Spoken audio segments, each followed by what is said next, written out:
I always considered myself a happy person. I had a good job, a decent salary, prospects for growth, and, most importantly, a girl I loved with all my soul. Her name was Emily. She was the center of my universe, the one for whom I woke up in the morning and who made my life meaningful. With her, I could be myself, and, as I thought at the time, she felt the same way. We met almost 2 years ago at one of my company's corporate parties. It was an evening full of laughter and lightness. I didn't expect to meet someone who would change my life. But there she stood in front of me, with a slight smile on her lips and a sparkle in her eyes that was mesmerizing. Her long brown hair shimmered in the light of the lamps, and I couldn't take my eyes off her. We quickly found common ground, and then our interactions evolved into a relationship that I thought was perfect. Emily was ambitious and determined. She always knew what she wanted out of life and was willing to pursue her goals at any cost. I admired that about her. I felt that traits like that made her special, made her stand out from others. She always supported me in my endeavors, pushed me to do better, motivated me to strive higher, but I also felt that I had someone around me who could be trusted unconditionally.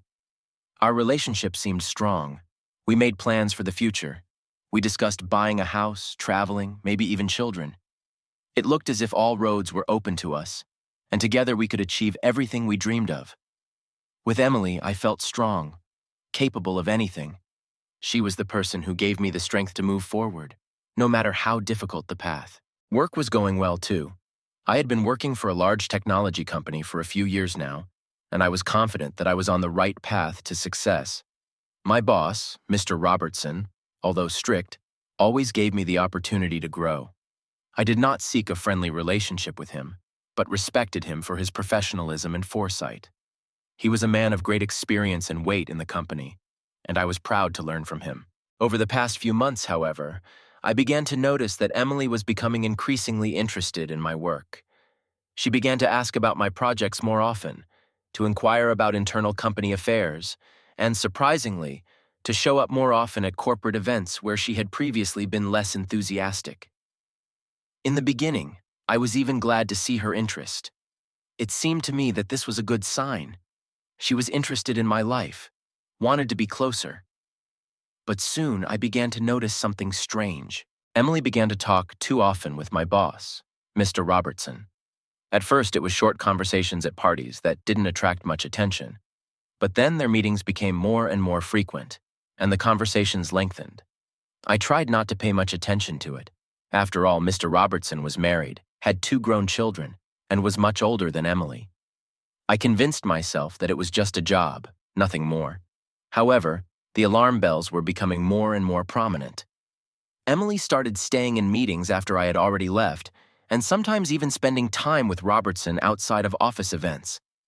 She justified this by saying that she was discussing career opportunities with him and wanted to figure out how to be more successful in her professional life. I tried to believe her since she was always honest with me, but something inside told me it wasn't that simple. One evening, when Emily came home later than usual, I couldn't stand it and decided to ask her a direct question. "You've been hanging out with Robertson more and more. What's going on between you two?" She looked at me with surprise, but without a shadow of guilt or embarrassment. Her face remained calm, as if she had been waiting for this conversation. "Eric," she began, "you know I'm always striving for more. I'm talking to Mr. Robertson because he can help me in my career. He has connections, experience, and he sees potential in me." Emily's words sounded logical, but something in her tone made me wary. She sounded like there was more than just a professional relationship between them. I didn't want to seem paranoid, however. I convinced myself again that it was just my fears and insecurities playing tricks on me. A few weeks passed and the situation was getting more and more tense. Emily started spending more time at work, came home late, and had little interest in our mutual plans. I tried to talk to her, but each time she would go off topic, pretending nothing was going on. There was no longer the sincerity and warmth in her eyes that I was used to seeing. I could feel her slipping away from me, but I couldn't do anything about it. The feeling of helplessness was eating me up inside. I didn't understand what had gone wrong. We were such a strong couple, making plans, dreaming of the future, and now I watched her drift away, showing no interest in what was happening to me. Every night, returning to the empty apartment, I asked myself the same question. What had I done wrong? Why did everything I had built suddenly start to crumble? Every morning, I woke up with a growing sense of unease. I couldn't shake the thought that something had gone wrong. Emily had become distant. I noticed it in little things. Her glances, the careless touches that had once been warm and affectionate now seemed casual, as if she were doing them out of habit rather than desire. The morning was another confirmation of this. We used to always make breakfast together, laughing, discussing plans for the day. And now? I was often alone, with a cold cup of coffee and an empty plate, because she had long since left the house, it seemed to me, for work. But today was different. I woke up before she was about to leave. Tension hung in the air, and it was almost palpable when I noticed her hurrying. Emily was packing quickly, like she was avoiding some inevitable conversation. I wanted to say something, to stop her, and find out right here, right now. But I stayed silent. The fear of hearing the truth was stronger than the desire to figure it out. All day I tried to focus on work, but my thoughts kept returning to Emily and our fading communication. Over the past few months, we had gone from being two close people to almost strangers. Every time I wondered what could have gone wrong, images of my boss, Mr. Robertson, and her frequent visits to his office came to mind. They were always discussing some business matters, as she explained it. But something about their interactions seemed too personal to me. I didn't want to think the worst, but those thoughts haunted me. The more time passed, the harder it became to ignore the truth. Emily spent more and more time in Robertson's office. Sometimes I'd find her sitting with him behind closed office doors when I went out for a break. Their conversations would go on for hours. I told myself it was just work, but deep down I knew I couldn't be fooled anymore. My jealousy was becoming unbearable, and I didn't know how to deal with it anymore. One night when Emily came home, I couldn't take it anymore. Everything inside me demanded answers. I knew the silence would destroy me from the inside out if I didn't hear the truth right now. Emily walked into the apartment as if she wasn't expecting to see me. She took off her coat and threw it on the chair without paying much attention to me. It was clear to me that I no longer existed for her in the way I had before. "Emily, we have to talk," I said with desperate determination in my voice. My heart was pounding in my chest, but I tried to keep my voice calm. She stopped, looking at me as if she was ready for this conversation. "Eric."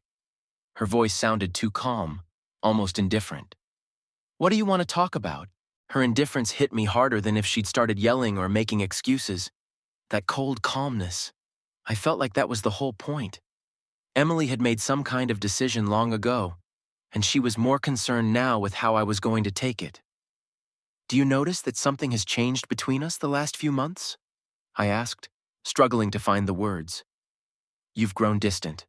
I don't recognize you. You don't come home on time. You're spending more and more time with Robertson. What's going on?" Emily rolled her eyes, clearly annoyed, as if this conversation was a waste of time. "Eric, you're the one who's misunderstanding everything. You've changed. You're so focused on your work that you've stopped paying attention to me. What's so surprising that I'm looking for someone who actually listens to me?" The words sounded like a punch to the gut. I hadn't expected such an accusation. Yes, I was busy at work, but I always made time for her. But her cold, accusing tone said that she already had an excuse for everything I could charge her with. "I understand," I said slowly, trying to keep my cool. "But why Robertson? Why are you spending so much time with him? I've seen you two together. It's not like work meetings anymore." She looked at me with a kind of strange satisfaction, as if I'd finally said something she'd been waiting for. There was no regret in her eyes, just cold determination. "Because Eric, he understands me. He and I share the same interests, the same goals. He supports me, sees potential in me. Have you ever felt that way about me?" Her voice became hard, almost defiant. "Supportive?" I could feel my anger rising. "Emily, don't you see what you're doing? You're cheating on me with him, aren't you?" There was a pause. She didn't avert her eyes, didn't try to walk away or pretend to be shocked by my question. Instead, she took a deep breath, as if preparing herself for something inevitable. "Yes," she finally said, her voice cold and indifferent, like her behavior over the past few months. I'm sleeping with him. The words literally tore me apart. Time seemed to stop. I stood in front of her, unable to move. My mind was filled with fragmentary thoughts, but none of them could form meaningful words. My heart, which a few moments ago had been beating furiously, now seemed to stop. Why? I squeezed out, feeling the lump in my throat. Why did you do it? Emily looked at me without a shred of regret. She didn't seem to care at all how I felt, that it was destroying me from the inside out. She was no longer the woman I loved. It was someone else. Because he can give me what you could never have, she replied without blinking an eye. Money, influence, a career, all the things you could never offer. Those words stabbed me in the back. I'd always tried, done everything I could to give her and me a bright future. But it wasn't enough for her. She was interested in something else.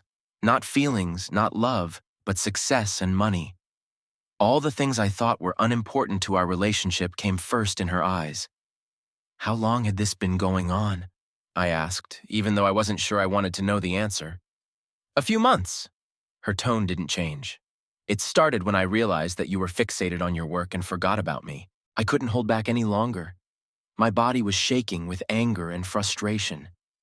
Everything I thought was important was now shattered. Emily hadn't just cheated on me. She'd betrayed me for something I'd never considered valuable in our relationship. I felt the world collapse around me. Emily, seeing my state of mind, said quietly, I'm leaving, Eric. It's best for both of us.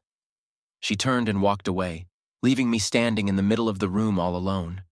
My heart was breaking and my mind refused to believe what had just happened. I stood in an empty apartment, surrounded by silence. She was gone. Just gone, without turning around, without a word of goodbye. The click of the door was the final point that separated my old life from my new one, where there was no more room for Emily. My heart was torn apart. I didn't know what to do, how to move on. There were 1,000 questions swirling around in my head, but there were no answers. I sat down on the couch and covered my face with my hands. My fingers were shaking, as if they couldn't take all the pain that was overwhelming me. All those years I'd spent with Emily flew before my eyes like images from an old movie. I remembered our first kiss, the way she'd laughed when we'd cooked dinner together, and the way she'd cuddled me before bed. It all seemed so distant and unreal now, as if it were happening to someone else, not to me. It seemed as if that world had disappeared, leaving only ruins. I felt devastated. The silence in the apartment was deafening. There used to be so much life here. Laughter, conversation, music. But now the place was a stranger. Every single thing reminded her of her. Her favorite cup stood in the kitchen. Her clothes hung in the closet. A book she never finished lay on the bedside table. I couldn't shake her presence, even when she wasn't here anymore. It was like a haunting and invisible ghost that continued to exist around me despite her physical absence. For hours, I just sat on the couch, unable to move. Time lost all meaning. I don't remember how the night passed. Perhaps I fell asleep from exhaustion, but when I opened my eyes in the morning, nothing had changed. The pain hadn't gone away. It had only gotten sharper. It seemed to be embedded in every cell of my body, in every corner of my mind. I stood up, but I didn't know what to do next. My life was shattered, and I had no idea how to put it back together again. All of my plans, all of my dreams were tied to Emily, but now they no longer existed. What was left for me? A job. But even that was poisoned by her betrayal.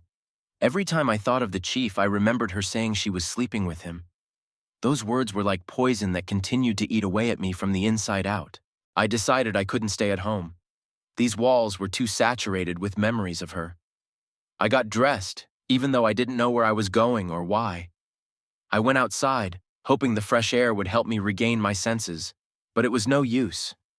Everything around me seemed as alien as my own apartment. People passed by minding their own business, and I suddenly realized that my world was shattered, while theirs went on as if nothing had happened. I was alone with my pain. I had nowhere to go, but my feet led me to the nearest cafe where Emily and I used to frequent.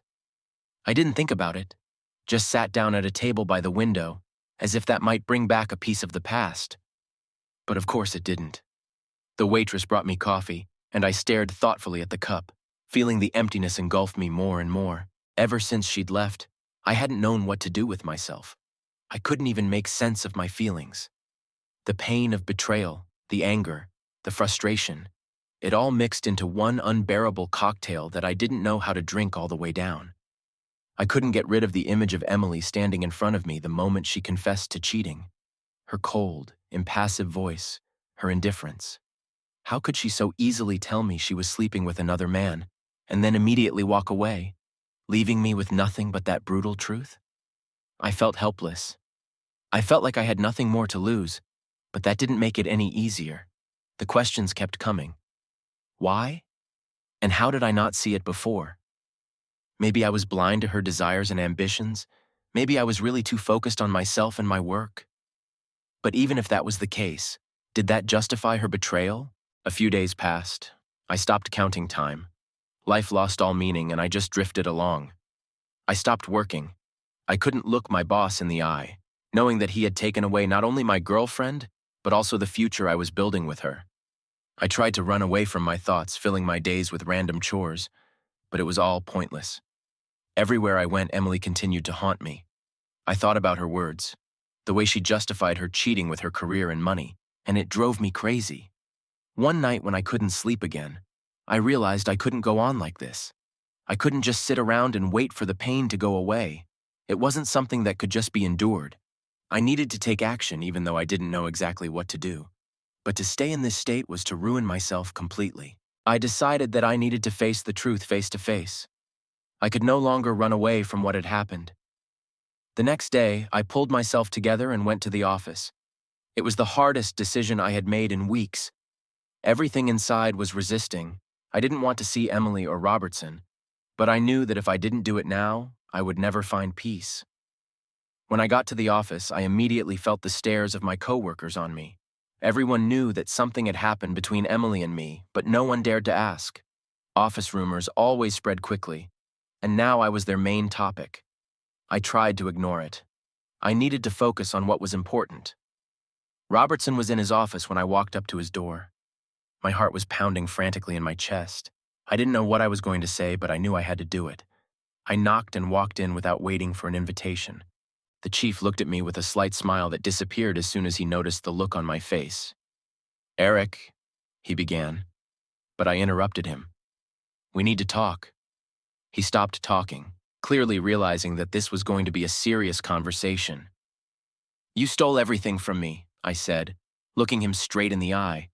"You took Emily from me, my life, everything I'd built. How can you keep working here and act like nothing happened?" His face remained calm. He listened to me without saying a word. My body was shaking with anger, and I wanted him to justify himself somehow, to say something that would explain his actions. But he didn't. "Eric," he finally said with a heavy sigh, "you have to understand that these things happen. We can't control what we feel." The words made me even angrier. It seemed like he was trying to make it all seem normal, like what he did was just life. I silently walked out of the office, feeling the rage still bubbling up inside me. It gave me no peace, but I knew one thing: I couldn't stay here any longer. I walked out of the office and felt the weight of the world weighing down on me even more. Talking to the chief brought no relief or answer. His words seemed to glide across the surface of my mind without resonating inside. He talked about emotions and uncontrollable feelings, but it sounded like an excuse to cover his lowliness. As if you could just dismiss the consequences of your actions with such banal words. The office corridor seemed longer than usual. Every step echoed in the empty space, as if the whole world had suddenly died out. I couldn't feel my body, as if I were outside myself, looking at my own life from the outside. My head was buzzing. One thought was chasing another, but I couldn't focus on any of them. I wanted to scream, to drop everything, to disappear, but that didn't bring relief either. Colleagues passing by looked at me as if I were a ghost. Perhaps I was something of a shadow to them, someone they were used to seeing in a different role, and now they didn't know what to do with what was left. I saw a mixture of curiosity and pity in their eyes. They knew what had happened. Of course they did. But no one came up, no one asked, no one offered to help. Maybe they were afraid of being pulled into the maelstrom, or maybe they didn't care. I was alone. At some point, I couldn't take it anymore. Instead of returning to my workplace, I turned around and walked away. I left everything. I didn't want to stay where every corner of the office reminded me of what had happened, of what everyone knew and no one did anything about. I don't know how I found the strength to leave the building. My legs wouldn't listen, like I was a robot following a programmed command. Just step by step until I was on the street. The city met me with the hum of cars and crowds of people going about their business. I stood in the midst of this stream, not knowing where to head. Every day there were hundreds, if not thousands of people with their own lives, their own worries, their own problems. I was just a small grain of sand in this huge mechanism. None of these passers-by knew that at this very moment my life was falling apart. To them, I was one of many whose pain didn't matter. I wandered the streets without purpose. I passed familiar places, the coffee shops, bars, parks where Emily and I had once spent time. These places seemed foreign now. They no longer belonged to me.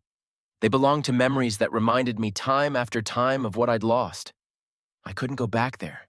Couldn't feel that pain again. For the first few hours, I just tried to run away from those thoughts, those memories. But the longer I walked, the more I realized there was no way to do that. I carried this pain inside me, and wherever I went, it would follow me. I could quit my job. I could avoid places associated with Emily, but I couldn't get away from myself. I stopped at some old bar I'd never noticed before. It looked shabby, but right now I didn't care as long as I wasn't on the street. I walked inside and sat down at the counter. The bartender looked at me, obviously noticing my condition, but didn't say anything. He just poured me a beer and set the glass in front of me. "Thank you," I said. Though the words seemed empty and unnecessary, I took the first sip, trying to dull the pain with alcohol, but even that didn't help. The taste of the beer was bitter, as were my thoughts. I sat staring into the glass as life went on around me. There were several people at the bar, each of them busy doing something different. Some were laughing, some were discussing the latest news, but no one was paying attention to me. I was just a part of the interior. The hours passed, and I stayed in the same position, pondering how things had gotten this far. What had I done wrong? When had our life with Emily started to come apart at the seams? I tried to remember some moment when things changed, but I couldn't. Maybe it happened gradually and I just didn't notice. Maybe I was too focused on my work, on my business, and didn't see her drifting away from me. But even if that was true, how did that justify her betrayal? With each new sip, my thoughts became more and more confused. My mind replayed over and over again the day she confessed to cheating on me. Her cold voice, her indifference. How could she ruin everything we had so easily? How could she prefer the chief, a man who was just using her for his own ends? I finished my beer and felt slightly dizzy. It seemed the alcohol was finally starting to take effect, dulling the pain a little. But it was only temporary relief. I knew that when I left the bar, everything would go back to normal. All those feelings, thoughts, images of Emily and Robertson would be waiting for me outside. "More?" the bartender asked, noticing that I'd finished my glass. "Yes," I answered shortly, not even thinking about it. I didn't want to go back to reality, didn't want to feel that pain again. He poured another glass, and I took a sip, feeling the alcohol slowly spill through my veins. It seemed to be the only thing that could help me right now. I knew it wasn't the answer, but I didn't care. At that moment, I was willing to do anything to avoid feeling this frustration and emptiness. As I finished my second glass, the world around me became a little foggy. The bartender looked at me with slight concern, but said nothing. He'd probably seen people like me hundreds of times. People trying to numb their pain with alcohol. I was just another broken-hearted customer to him. At some point, I realized I couldn't go on like this. I couldn't live my life hiding behind a wall of alcohol. I couldn't keep running away from my thoughts. I needed to find a way to move on, no matter how hard it was. I couldn't let Emily and Robertson ruin me completely. By the time I left the bar, night had already fallen on the city. The streets were empty. But the cold wind was still a reminder that the world around me continued to exist despite my pain. I pulled up the collar of my coat and headed home, feeling reality return step by step. Returning home brought no relief. The apartment greeted me with a silence that made me want to scream. Emily's scent still lingered in it. Her things were still here, but they felt foreign to me now. I couldn't be here surrounded by things that reminded me of our life that was over. I started packing her things into boxes, not even thinking about what I was going to do with them. I just threw everything. Clothes, books, her favorite mug. It was an act of desperation, an attempt to get rid of anything that reminded me of her. I wanted to cleanse my space, as if that could help cleanse my soul as well. When I was done, the apartment felt even emptier. But at the same time, I felt some kind of relief. As if I had taken the first step toward liberation. I didn't know what would happen next, but I knew one thing. I couldn't live in the past anymore. Emily was gone, and I had to learn to live without her. When I woke up the next day, everything seemed a little foggy. The headache was making itself felt, the effects of last night at the bar. The alcohol had dulled the pain for a while. But in the quiet of the morning, everything was back to normal. I was alone with reality again. Emily was gone. The chief went on with his life as if nothing had happened. And me? I didn't know how to move on anymore. Picking up my phone, I saw several missed calls from work. At first, I didn't pay attention. Probably just routine work issues that could wait. But a sense of unease began to ripen inside. Something wasn't right. I opened Messenger to check the messages and immediately came across the name of my boss, Robertson. His message was short and unexpected. "Eric, we need to talk. Come to the office by 9. I froze. Everything inside clenched. This didn't bode well. Robertson and I hadn't spoken since that confrontation in his office. I wasn't sure I was ready to meet with him again, much less discuss anything professionally. I thought about ignoring his message, just not showing up. But that wouldn't solve the problem. Sooner or later, I would have to face reality. And maybe this was that moment. I got dressed and walked out of the house. The cold morning air brought me back to my senses a little, but the thought of the upcoming conversation kept me on my toes. What if he decided to fire me? What if he didn't want me in his company anymore? In a way, I was already prepared for that eventuality.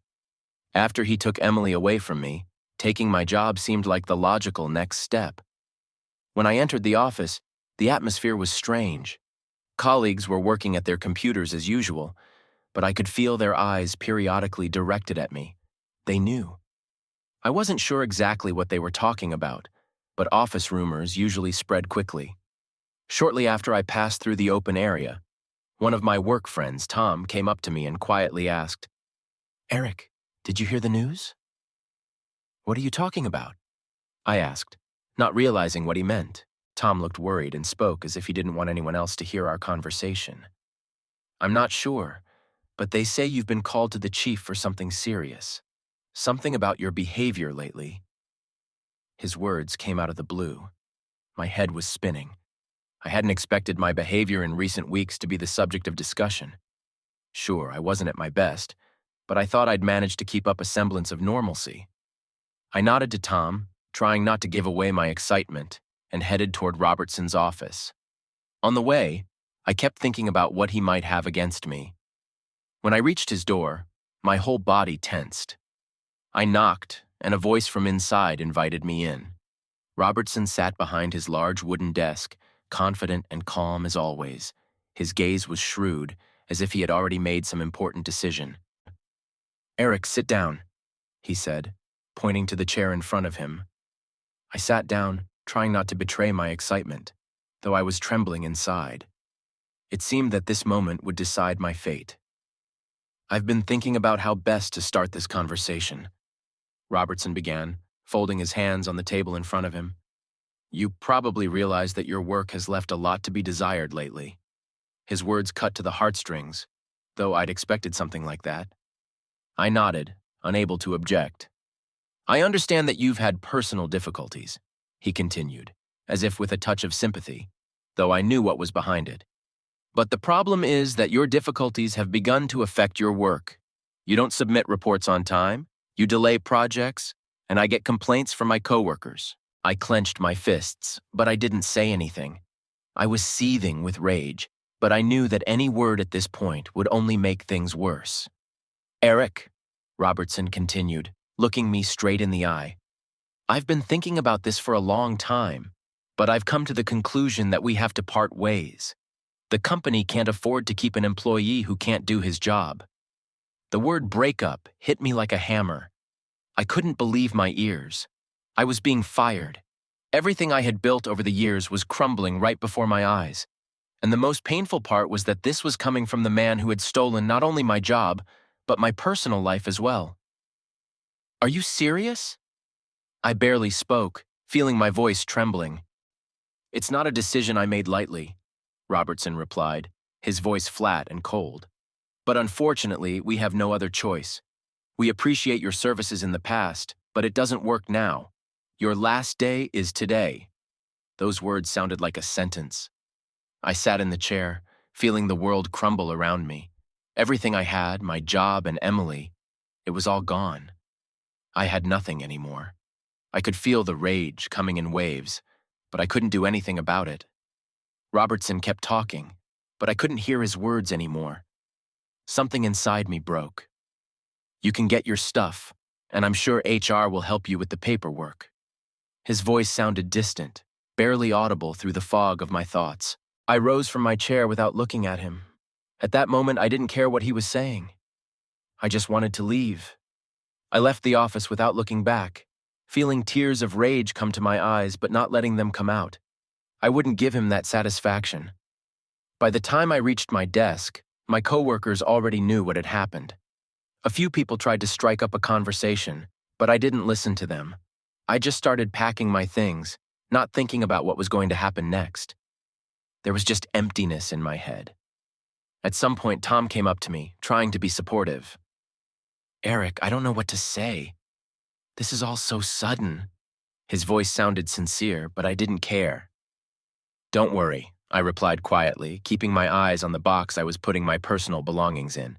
When I was done, I took one last look around the office where I'd spent so many years. It all seemed like some kind of nightmare. Yesterday I'd lost Emily, and today I'd lost my job. I didn't belong here anymore. Everything I knew, everything I had been destroyed. I walked out of the office, feeling the emptiness growing inside of me.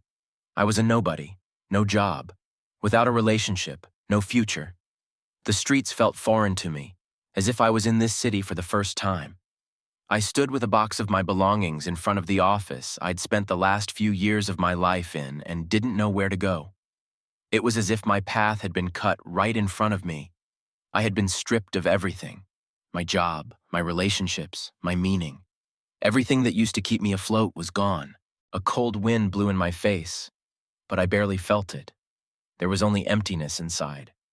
I had always thought that I could handle any difficulty, that I had a purpose that led me forward. But now it was all a lie. Yesterday I lost Emily, and today I lost my job. It was like the final nail in the coffin of my hopes and dreams. I walked down the street, not knowing where to go. My feet carried me forward, but my mind was not clear. I was like a ghost wandering through a deserted city, looking for something to bring me back to reality. However, not a single familiar corner gave me that feeling. Everything I saw reminded me of lost time, of something that would never come back. At one point, I stopped on a bridge and looked down at the muddy river slowly flowing below me. The water was calm and cold, just like my condition. A strange thought struck me. What if I just ended it all here and now? I stood looking at the river and suddenly realized that I had nothing to lose. My life was ruined. I no longer had Emily, no job, no future. What was left? Just emptiness. But something inside me wouldn't let me take that step. Maybe it was a last crumb of pride or an instinct for self-preservation, but I just couldn't go over the edge. I felt tears come to my eyes, and for the first time in days, I allowed myself to let them out. I stood on the bridge and cried, feeling the pain I had been holding inside for so long finally burst out. After a few minutes, I felt the tears dry up, but with them went the feeling of hopelessness. It didn't feel any easier. Rather, I felt a strange clarity. I realized that I was standing on the wreckage of my old life. Everything I had built was gone. But perhaps it wasn't the end. I returned home. The apartment greeted me with the same cold emptiness, but now I looked at it differently. Instead of a place full of memories of the past, it became a symbol that I could start from scratch. I walked over to the boxes I had put Emily's things in and decided it was time to take a step forward. I started throwing out her things. One by one, books, clothes, trinkets all went flying into the trash can. With each thing I threw away, I felt the weight off my soul become a little lighter. It was a cleansing ritual of sorts. I was getting rid of anything that reminded me of the life that was over. It was the first step to a new beginning. When I was done, the apartment was almost empty, but at the same time I felt a sense of relief. It was my space now, and there was no room in it for the past. I sat down on the couch and felt calm for the first time in a long time. Of course, my life was still far from perfect, but I no longer felt the hopelessness that had overwhelmed me on the bridge. The next day, I began to think about what to do next. I didn't have a job anymore, but that didn't mean I couldn't find a new one. I decided that I wasn't going to waste time regretting the past. Instead, I started updating my resume and looking at job openings. The job wasn't just a source of income, it was a way to regain control of my life. After a few days, I started getting responses from different companies. There were several interviews, and although some of them ended in failure, I didn't give up. Each new conversation gave me more confidence that I could recover. I realized it wasn't going to happen overnight, but I was willing to work on it step by step. At some point, I realized that I no longer thought about Robertson and Emily the way I used to. Sure, the memories of them were still painful, but they were no longer dominating my life. I was no longer the person who depended on their opinions and decisions. I was free. One evening, as I sat at my computer looking through another job posting, I received a text message from an old friend I hadn't spoken to in a while. We weren't particularly close, but we had once attended university together. He suggested we meet for dinner, and although I was hesitant at first, I eventually agreed. I realized that isolation was only exacerbating my condition, and I needed to come out of my cocoon. At the meeting, I realized how much I had changed over the past few months. We talked about old times, recalled mutual acquaintances, and I realized that it had been a long time since I had experienced the real joy of communication. My friend told me about his life and how he'd been through some tough times, and it inspired me. He too had faced betrayal, job loss, but was able to get through it and build something new. That conversation was a turning point for me. I realized that my situation was not unique. People go through similar crises every day, but it's not how many times you fall down that matters. It's how you get up. I no longer felt like a victim of circumstance. Instead, I started thinking about the future, about what I could do to change my life. It had been a few months since I lost my job and Emily. During that time, I found a new job at a small company where I felt more meaningful and valuable. I realized that I needed to get out of that old life to find myself anew. Robertson and Emily no longer had power over me. They were in the past, as were my old mistakes and misconceptions. I can't say I've fully recovered from all the blows that had befallen me, but I have learned to live with it. I've learned to move forward despite the pain and disappointment. And most importantly, I've learned that every crisis presents an opportunity for a fresh start. When I took one last look at the box of Emily's belongings, I realized that I no longer felt any pain or anger. I was ready to let go of the past and move forward. Life went on, and now I was ready for new challenges. My heart may have still carried scars, but those scars had become a part of me, a part of who I was now.